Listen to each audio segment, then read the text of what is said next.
ரசூலுல்லாஹி ஸல்லல்லாஹு அலைஹி வஸல்லம் சொன்னார்கள், நரகத்தை பார்த்தேன், அதில் பெண்களை அதிகமாக பார்த்தேன். அவர்கள் மறுப்பாளர்களாக இருந்தார்கள், மறுப்பாளர்களாக இருந்த காரணத்தால் ரசூலுல்லாஹ்விடத்தில் கேட்டார்கள் சஹாபாக்கள், யக்ஃபுர்ன பில்லாஹ், அல்லாஹ்வை மறுத்த காரணத்தால் அவர்கள் சொர்க்க நரகத்தில் இருந்தாங்களா அவ்வளவு அதிகமா? ரசூலுல்லாஹி ஸல்லல்லாஹு அலைஹி வஸல்லம் சொன்னார்கள், இல்லை, அவர்கள் கணவன்மார்களுக்கு மறுத்தவர்களாக, நன்றி இல்லாதவர்களாக வாழ்ந்த காரணத்தால். எப்படி அல்லாஹ்வுடைய தூதரே, கணவன்மார்களுக்கு நன்றி இல்லாமல் அவர்கள் வாழ்ந்தார்கள்? அவ்வளவு காலம் அவர்கள் வாழும் பொழுதெல்லாம் அவர்களுக்கு நலவை செய்திருப்பான்.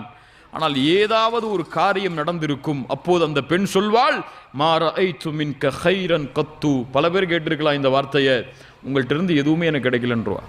இப்படி அந்த பெண், சாதாரண வார்த்தை இல்லை, இப்படி அந்த பெண் கூறுவாள், இப்படி கணவனுக்கு நன்றி இல்லாத பெண்களை நரகத்திலே நான் அதிகமாக பார்த்தேன். சுப்ஹானல்லாஹ்.